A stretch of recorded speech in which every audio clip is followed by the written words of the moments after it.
there is a lot that is dividing people everywhere nowadays, whether it be, like you said, social media, whether it be political standpoints, whether it be race or gender inequalities.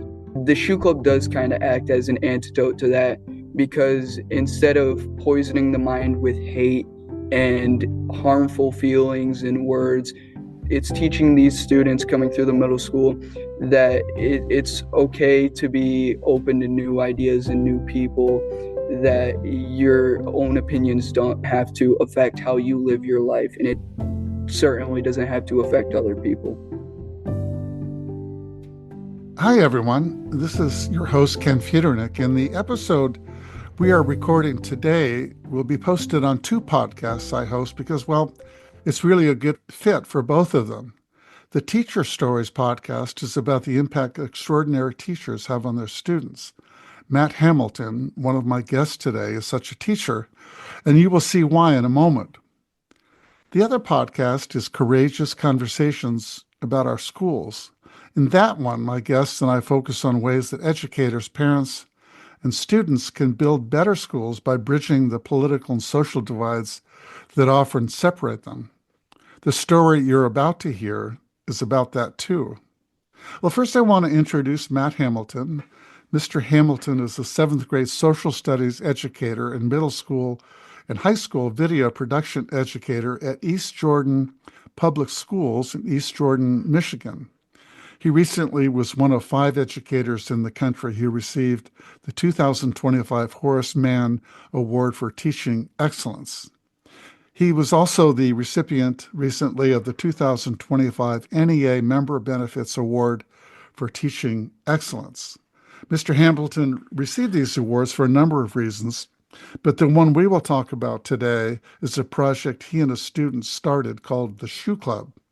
Matt, I want to welcome you to the show and congratulations on winning these awards for teaching excellence. Thanks, Ken. Thanks for having us today, and I'm excited to talk to you. Yeah, and I just want to let our audience know you're not at school today. You have a day off of school, and you had to go find another location. What happened this morning that caused that? We're ready for spring, but Michigan is not ready for spring as a whole. So we had some storms, and we don't have any internet or Wi-Fi at our school, so we found an alternative location to meet with you today.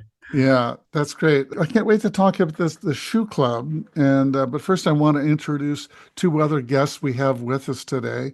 Hannah Wyman, you're an 8th grade student at one of the schools in East Jordan. Welcome, Hannah. Yeah, thank you. I'm very excited to be here. Hannah, let me ask you a question or two. What do you like to do away from school? Do you have hobbies or do you other things outside of school that you love to do? Yeah, I'm in the theater program. Have you had a chance to perform in a play yet at Yeah. all? hmm What's your favorite role or what have you been in? My favorite role has been in our most recent production of Alice in Wonderland. I was the Mad Hatter. Oh, great. Yeah, that would be my favorite role. Yeah, terrific. Well, we'll come back to it in just a minute. I want to hear your thoughts about Mr. Hamilton and about this Shoe Club, which is, I think, to some of our listeners, they're wondering what the heck is a shoe club and why would we want to talk about it on this podcast? But you'll find out soon enough. My other guest is Rylan McVannel, who is an 11th grader in the same district. Welcome, Rylan. Thank you. It's a pleasure to be here. Rylan, same question to you. What do you like to do outside of school? Your favorite hobby? One of my favorite hobbies is it's actually pretty close to that season, but with this weather, it's not the easiest. But I play disc golf, which is pretty self-explanatory. Well, some people don't know what that is, but it's a form of golf, right? But just explain it just a little bit. It's pretty much the same thing as golf, except you're working with special made discs, so they're kind of like frisbees, but they for the record, they are not frisbees. Yeah. All right. That sounds fun. So Matt, first say a bit about where you teach. I know it's in Michigan and East Jordan, how long you've been an educator there, and then we'll get started learning more about the Shoe Club. Yeah, so I've been teaching in East Jordan for 23 years. This is my 23rd year. And East Jordan is a really small community. We have about 60 kids per grade.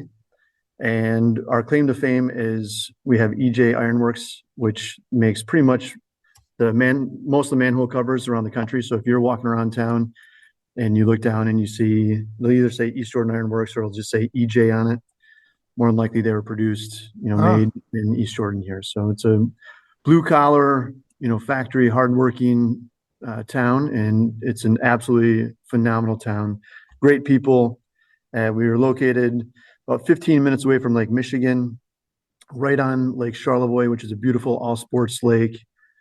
And we have a river called the Jordan River, which flows in. So lots of wildlife, lots of forest, lots of water. So there's a lot of things to do with all four seasons. let's talk about the shoe club. And when I first saw it, I wondered this is a school that is fascinated with fashion, but I gather it's not about fashion, right? No, not not really. Yeah. So how did it get started, and what is it? Then I'm going to ask Rylan and Hannah to talk a little bit about it as well and what it means to them. Yeah, the history of about 17 years ago, we had a couple tragedies in our school. A young lady was killed on a snowmobile, and then a month later, her boyfriend. She was a freshman. A month later, her boyfriend, who was a sophomore, committed suicide. He didn't feel like he could just be here anymore, and which we lost two students in a really small school, and it was a really dark, hard time for everybody, the teachers, the staff, the community. It was just really difficult. And our principal happened to find this motivational speaker named Mike Donahue, who was just happened to be in the area, and she invited him to our school. And he spoke to the high school. And at the time, I was teaching eighth grade, and so then they invited the eighth graders to listen to him. And so it was just a few of us teachers and the eighth graders. We listened to his presentation, and he just had a really great message of hope and of empathy. And within his message, he had, for 10 minutes or so, he brought out this bag of shoes, and he was sharing these stories of these students, how, he's like, this girl here had a, straight A's D1 scholarship to play basketball. But her father wasn't in her life, and she really struggled with that. And so on the outside, she had everything going for her, great grades, going to a, great athlete, going to a great school. But on the inside, she was going through some real pain. And then brought out another student who was, struggling, just having some abuse at home, and then coming to school, and then just being bullied and just mean things said to him. And just that message of, if people really understood what the other students were going through, they would just have a deeper understanding of them. And what you were sharing earlier, just about sharing dignity with each other and understanding. And so that 10 minutes of those shoes was really powerful. And the next day in my classroom, we talked about his presentation, and we talked about all parts of his presentation, but those shoes really made a big impact. And then my students, this was just in the beginning of March, and so I had been with my students for 6 or 7 months, and they all came to my classroom with smiles. And I was relatively, early in my career, and you just figure everybody's happy and everybody has a good life and everything's going well. And then after the presentation, my students started saying, "Hamilton, can I talk to you before school?" And then I had students talking to me at lunchtime, and then staying after school and talking to me and just sharing their stories of what they were struggling with and what they were going through. And for a couple of weeks, I was just hearing, it was just student after student. That speaker just really opened up their hearts, and they wanted to share and get it out. And they felt comfortable with me, so I was there. And then here I am. I can't sleep for a couple of weeks, just hearing all these stories and knowing my students are in pain, thinking, holy cow, what can I do to help these kids? And I couldn't get those shoes out of my mind either. That visual of the shoes and the message of, walk a mile in each other's shoes. And if we all did that, what a wonderful world this would be. And so after a couple of weeks of not sleeping and talking and thinking and praying and everything else, I came up with the idea of the shoe club, and I just started rocking and rolling from there. Mm. And so you, since then, have been collecting shoes. And so people from outside of the city send you shoes. Is that how it works? Yep, and a little bit more detail on the club is, when I started it, I wanted to help the students, and I wanted to give them skills and information that they didn't have. And so I didn't want the kids to just simply join the club. I wanted to make it a little bit difficult for them to join the club. So not just anyone could join. I wanted people and students who wanted to be there to be in it. And I wanted them to gain essential skills while doing it. So at that time, when I first started, they had to read 7 Habits of Highly Effective Teens. And they had to read one of Mike Donahue's books called Reinventing My Normal. And they had to write a paper about each book. And then they also had to write their 10 life goals. I wanted to give them a foundation, some purpose in their life. And when I started the club it was 2008, I thought, you know what, I'm going to start this club. It was March. I'm teaching 8th graders. It's, nearing the end of the year. And if you know anything about middle school kids and 8th graders, they don't enjoy reading particularly. And so I'm like, if 3 kids join the club, that would be great. And if 5 kids join the club by the end of the year, that would be awesome, because they got to read 2 books and write their life goals and write 2 papers and, on top of all their schoolwork and sports and stuff. So, and at the end of the year, I had 28 kids join the club. And the only reason I didn't have more is because I didn't have enough books. And the kids were like, hey, hurry up, finish the book. I got to finish. Who's got the books? And so it was like, holy cow, these kids were hungry. Like they were hungry for knowledge, and they were hungry for some experiences, and to be a part of something bigger than themselves. And so then also I made it, when they joined the club, they could give me their shoe, and, they write their favorite quote and they autograph it, and I would hang their shoe up on my wall in my classroom. So yeah, kids were, I remember on that first year, the one of the kids gave me one of his shoes on the last day of school and walked to the bus with one shoe, which is pretty neat. Yeah. So after a couple of years of just collecting students' shoes, because ultimately those kids and my students in general are my heroes. And so I have my heroes' shoes on the wall. And then after a couple of years, I thought, it'd be kind of cool to get some people, the Shoe Club is all about dreaming big, setting goals, working hard, and giving back. And if we could get some role models, some people who have went through school, went through life, and kind of experienced the hardships and came out on the other end successful, that'd be pretty neat to share their stories. And so we started, after a couple of years, collecting, inspirational people's shoes too.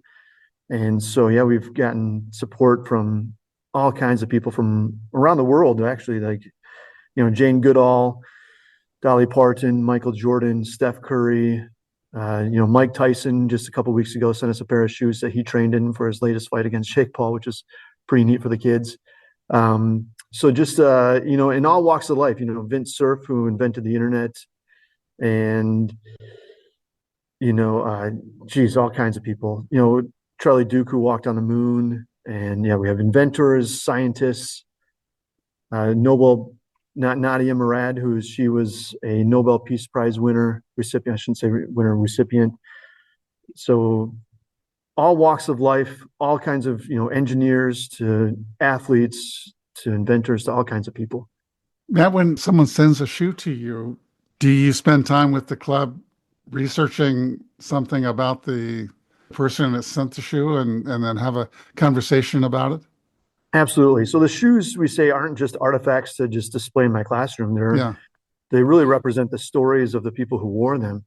And so we research them, and, we always watch a couple of videos and try to learn their story, because it's every shoe is a story of perseverance, grit, or generosity, whatever it is, whatever they went through.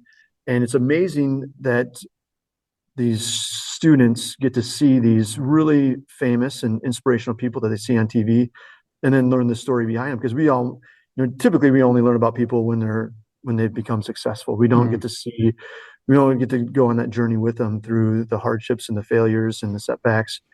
And so these shoes really, when we get the shoes, we learn their stories, and I teach the kids about their story to success. And so the kids know that being successful isn't just luck or just set aside for special people. It's for people who dream big and who set goals and who work hard and who experience failures and who, gain mentors along the way and really work hard to be or do whatever they want to be or do. Yeah. Well, Hannah, let me come to you. You're a member of the Shoe Club, and did you read the two books? Is that still a requirement for getting in the Shoe Club? So today, Mike Donahue, who was that speaker that came in 17 years ago, I'm sorry. Him and I reached out to him the following year and I said, hey, this is what I've done with your message and this is what I'm doing. And he's just like, oh my gosh, this is incredible. This is what I wanted a teacher to do. And him and I have become really good friends. And him and I collaborated on a book called Value Up, which is all about teaching kids to value themselves and value others. And so now the students have to read that book called Value Up to, and then write a paper about that and still write their 10 life goals.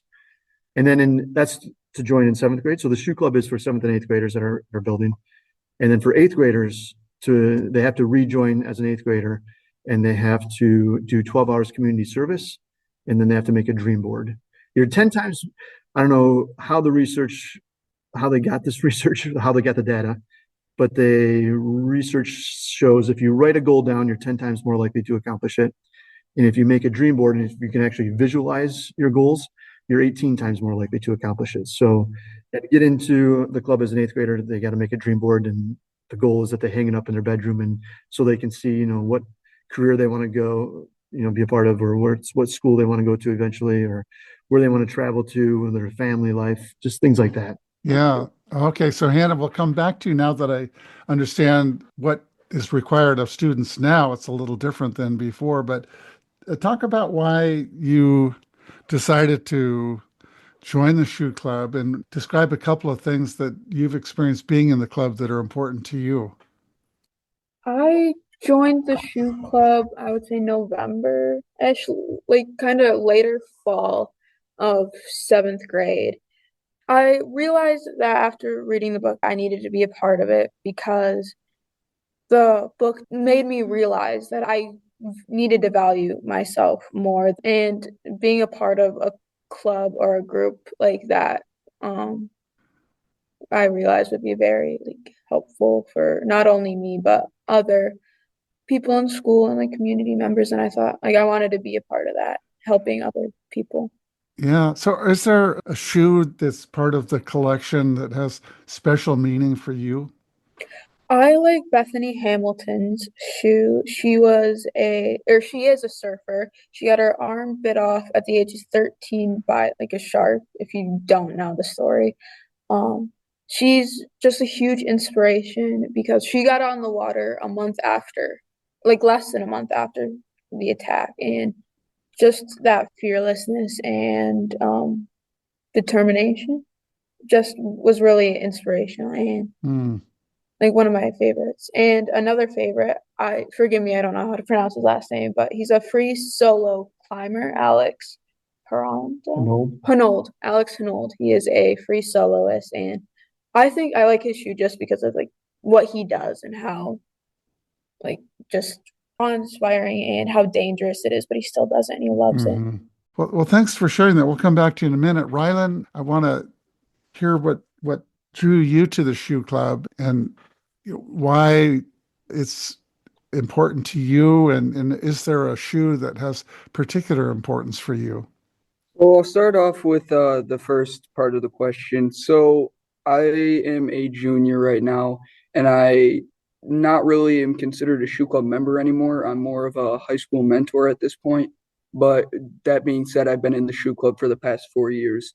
So when I first joined the Shoe Club, I was actually new to the school district. I had just moved from another school, starting out fresh in seventh grade, brand new middle school, didn't know anyone. So the Shoe Club originally, I was planning on it to be a tool where I could meet new people, but it ended up turning out so much more than I could have ever imagined at that point. And I remember when I was touring the school for the first time during that seventh grade open house, there was something different about walking into Mr. Hamilton's room. The ability that he has to connect with people and students is always kind of blew my mind. So the Shoe Club, I did end up reading the book in seventh grade, it's been a hot minute since I read it, so I can't remember all that much. But I can attest to the fact that with the dream board that I had to make in eighth grade, that is still to this day rolled up right next to my bed, and every once in a while I hang it up on my wall. But it is with me to this day, so I found that kind of cool. Now, when you were getting into the shoe club, did you have to do some community service? Yes, for eighth grade, I believe it's 12 hours of, yeah, it's 12 hours of community service that you can do. There's a number of ways you can go about it by just helping out in the city, helping out family members. And I think I ended up getting quite a bit of hours, so that wasn't really much of an issue for me. Hmm. I want to ask you, well, I've still got you, Rylan, something that Mr. Hamilton said, or I read somewhere, and then Mr. Hamilton, I'll ask you about it. But you said that some kids come to school with masks, and behind those masks, in some cases, is real pain. Rylan, have you noticed that that's true among some of your fellow students, that kids come to school and behind the mask that they have on is pain or challenge or difficulty? It's definitely more of a not much of a light-hearted topic, so I won't try and play it off like it is, but it's kind of crazy. I've never really had much of an issue with that myself. So when I first got into the shoe club, I kind of figured out that that was what some of my fellow classmates were using it as. People can seem they might have everything handed to them, born with a silver spoon in their mouth, but behind closed doors, you don't know what's going on. So it's not always easy to judge someone. It's pretty much just like the saying goes, don't judge a book by its cover. You don't know what's actually going on inside. You don't know how their stories unfolded. And it's definitely changed my perspective when it comes to meeting new people, or when it comes to helping someone out with their emotions. You have to be able to empathize with them Mm. or sympathize. It sounds like the shoe club is sort of a good vehicle for that because you're hearing stories about other people's lives and trying to get behind the mask to understand what their story was. And so along those lines, I want to find out from you, what is there a shoe in the collection that has special meaning for you? It's a bit of a generic answer, but I'm probably gonna have to go with the first shoe that we got, which was by pro skater Tony Hawk. He was the first one to give us his shoe, and I think that's kind of what set the ball rolling for progressing, I should say, when it comes to what we've done, whose shoes we've gotten. If it weren't for that, who knows if Mm. we'd even be having this conversation. So he was sort of the catalyst for the other people sending Yeah. shoes to you as well. Yeah. So Hannah, let me come back to you and ask the same question about what Mr. Hamilton had said about people having masks, and behind the mask, sometimes there's real pain. Have you found that to be true? Yeah, I before the shoe club, I kind of always knew that people had stuff going on, or like I understood that people have their own problems, but after the shoe club and after hearing Mike Donahue speak, that's when it kind of clicked more that people that are very closed in have a lot. And like after we had Mike Donahue come and speak, what, 3 months ago? And I remember just hearing so much from close friends and just that I didn't know, and knowing that someone that you're the closest to has stuff going on that you don't because they just don't talk about it. That's yeah, that's was very eye-opening and made me realize a lot, and kind of made me not mature, but it made me kind of grow, kind of realizing that there's more than that's not, well, there's more than just what you're going through, kind Yeah, yeah. Thank you for that, Hannah. That there's something that people think is important these days in schools, was just focus on the social and emotional life that students experience. And there's some people that are critical of it because they say, it really should be focusing on academics. But the people that are advocates for social and emotional learning say you can't learn academics very effectively if there's stuff going on emotionally and socially that's problematic. And I think your comment, Matt, that all kids come to school with masks of some sort, and behind those masks, in some cases, is real pain. That pain, I have to believe, affects the capability of students to learn and grow and reach their dreams. But talk a little bit about that statement that you made and what you're hearing from these two students, Rylan and Hannah, but other students that you've had through the years. No, it's very true what you just said. It's tough to teach if you don't understand your students, and for the students themselves, though, it's tough to learn when they're sitting there and they're hungry. And I've got stories of kids just that just come to school hungry.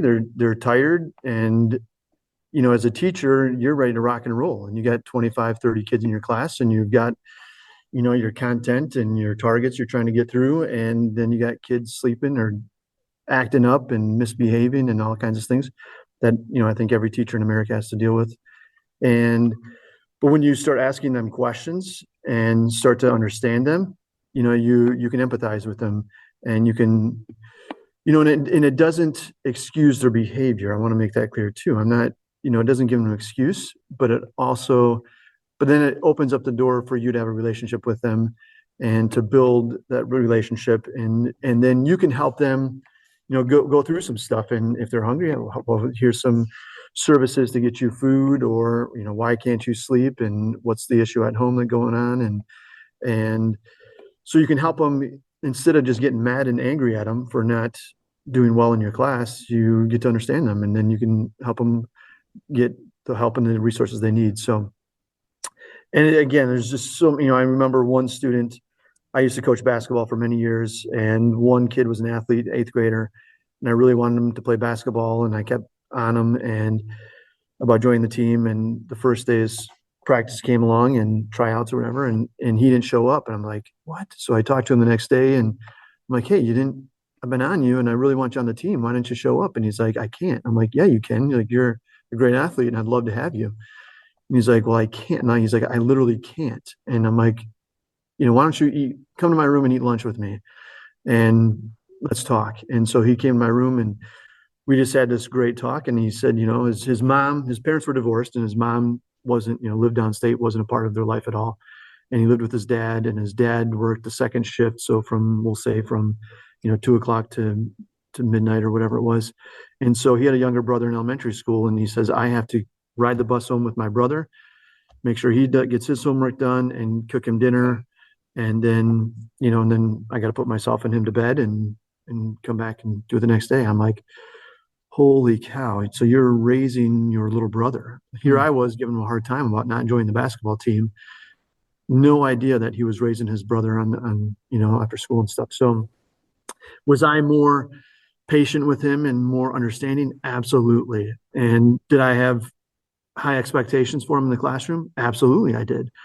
I kept him accountable to his work and his behaviors and stuff, but I was also able to work with him and talk through some of that stuff and get him some help too on the side. So yeah, I think just understanding that kids, not all of our students go home and have dinner with their families is a big understanding for a teacher. And then it's a tough balance though, to have high expectations for your students, but yet have understanding for them as well, and be patient. And then again, I think 23 years too, after teaching for so long, that's been both easier and harder, because you're seeing some of the same behaviors and some same things over every year, and you're just like, let's get it together. But then these students are going through it for the first time and understanding that as well. So I think knowing that students come to school with masks, and I think teachers understanding your coworkers in administration comes to school with a mask on too. We all have stories, and we all have things that we've gone through in the past, and we all have things that we're going through now in the present. So understanding your coworkers too and what they may be going through, because you're not always going to agree with your coworkers on things and with students and issues. So understanding where your coworkers are coming from, and again, our philosophy is walking that mile in each other's shoes. So I try to practice that with my students and with my coworkers and administration. The idea of walking in someone else's shoes is really a statement about empathy, is trying to understand what someone else's life is like from their perspective. And these days I read a lot about the challenges that students face. There's a book that I've read by Jonathan Haidt called The Anxious Generation, and he talks a lot about how social media and cell phones and has caused students to become disconnected from each other and not to understand each other. They can get anxious about what people are saying about them on social media, and it causes a lot of anxiety. And it seems to me that the Shoe Club is sort of an antidote to that. It's a way to come together and say, we're going to try to talk about other people, and the people who wore these shoes are my shoe, in a way that gets people thinking about life from the perspective of others.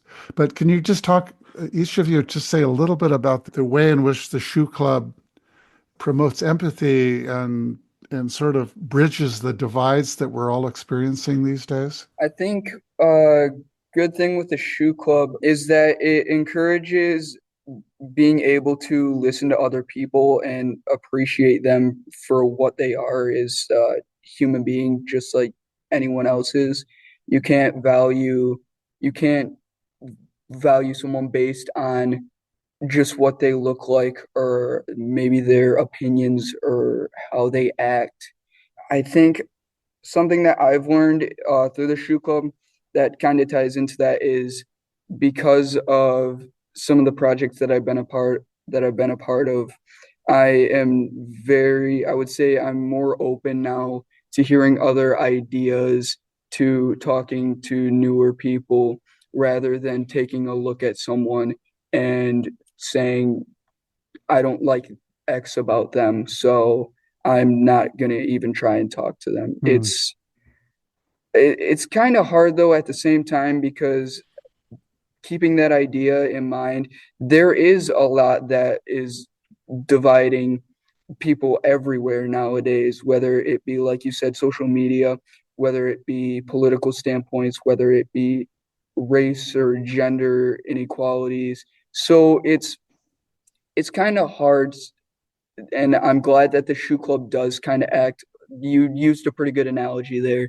The Shoe Club does kind of act as an antidote to that, because instead of poisoning the mind with hate and harmful feelings and words, it's teaching these students coming through the middle school that it's okay to be open to new ideas and new people, that your own opinions doesn't have to affect how you live your life, and it certainly doesn't have to affect other people. I just want to share one quick story for listeners out there. Before we started recording, I was sharing with the three of you an episode we're about to post on Courageous Conversations About Our Schools, that podcast. It was an interview with a guy named Daryl Davis. He's an African-American, very accomplished musician that happened to run into people that were members of the Ku Klux Klan.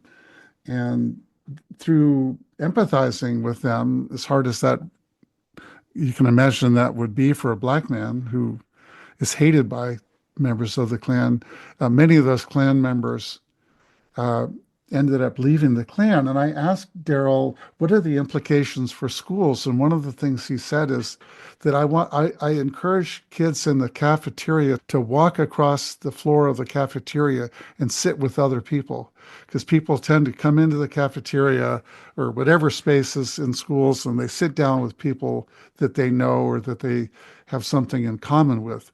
He says, I want to encourage people to get up and walk across the cafeteria and sit with other people. And at first they might say, what are you doing sitting with me? But if you say, I just want to get to know you. And so it sounds like the Shoe Club is a version of that. You're getting up, and as you said, Rylan, so beautifully, it's opened you up to listening to the stories of other people that you might not have interacted with otherwise. Is that accurate? Yeah, that idea that you just mentioned too, the idea of just getting up and even small things like sitting with new people in the cafeteria, that is probably one of the best ideas I've ever heard, because you don't know, even if it is against any opinions or ideologies that you have, for all you know, sitting with that person, they could be going through some tough times. And just by sitting with them, you could be making their day 10 times better. Hmm. So by connecting with new people, not only do you get to know them better, but then you are able to empathize more with them and help more. And I take it that's happened with you. You've done that yourself. And has anyone ever done that with you that you didn't know and came over and reached out and said they want to get to know you a little bit better? Yeah, that's actually how I made some of my closest friends in high school right now. Was, like I said, I was the new kid in middle school. So that was actually how I made my closest friend group. That's very cool. Hannah, let me ask you the same question. How does this impact you, this conversation we're having? Yeah, I can't top what Rylan said, but yeah, the shoe club really makes you take a step back and kind of listen to other people's ideas before you put forth your own Hmm. ideas. We went to Camp Grayling, one of the biggest military bases, in the fall, and the commander who walked with us throughout the day, he made a comment saying he doesn't care what rank, your age, your gender. He doesn't care about that as long as you can get the respect and respect others. Respecting others is what makes a good leader and person. And Yeah. that's also one of the core values that the Shoe Club teaches and what I've learned. Well, thanks for that, Hannah, and Ryland, for your comments as well. And Matt, I want to come to you as we start to close this down and have you comment a little bit about the bridging impact this has. But also after that, I'd like you, for people listening that are intrigued with this idea, if someone wanted at another school across the country somewhere wanted to start a shoe club, how would you suggest they get started? First, I want to talk too about what what Rylan and Hannah just said too about the uniqueness of the club and the antidote. That's what we often say is the shoe club is a solution to a lot of the problems that education and society is facing today. And our mission is number one, you got to value yourself, and number two, you got to value other people. But a lot of programs out there are just you got to don't stop bullying, don't bully, but it's like no, you're not gonna value other people unless number one you value yourself. And so that's the book Value Up really helps with that. The first half of the book is all about valuing yourself, and then the second half of the book is about how do you value other people. And it's again, everything's designed to give our students purpose. So if you have goals, you have a purpose, you have a mission in life. And so yeah, the uniqueness of the club is, when I started, I realized that schools don't necessarily have a bullying problem or a truancy or a drug or all these problems. What they have is pretty much every problem we have could be boiled down into a value problem. Mhm. It's all based on value. And so if we can teach these kids about value, we can really make some headway in helping these students. So, and again, I'll say too, the shoe club for middle school kids is grades are not dependent on whether they can get into the club or not, and their behavior is not dependent on whether they can join the club or not. So I want students who, if they're struggling with their grades, if they're struggling with their behavior, those kids, I love those kids in the club because there's some value issues there. And so that's stuff we can help them with. So there's a lot of unique things about this club that really benefit students and are really unique based off other clubs at the middle school level. And going with that, yeah, they can, if they're interested in starting their own shoe club, we can definitely help them with that and get them some resources and get them started on that path. We'd love to help. Yeah, well, thanks for making that offer. We'll make sure that we provide a way for people to get a hold of if they want to start it up. And, Hannah and Rylan and people in the shoe club might be able to connect with students in another school if they have questions, student to student. That is a wonderful thing. And also on our web pages for these episodes, we'll put links to the book. It's called Value Up. Is that the one that students are reading now? Yep, it's called Value Up, and they can download that for free right off our website, shoeclub.org. So if they go to shoeclub.org, scroll down, they can download it for free. Oh, fantastic. With that, I want to thank each of you, Rylan, Hannah, and Matt, Mr. Hamilton, I should say, for being part of Teacher Stories and Courageous Conversations about our schools. For those listening, you can find this and all of our episodes of Teacher Stories at teacherstories.org. You can also find all of our episodes about bridging divides in schools at schoolconversations.org. So long, everyone.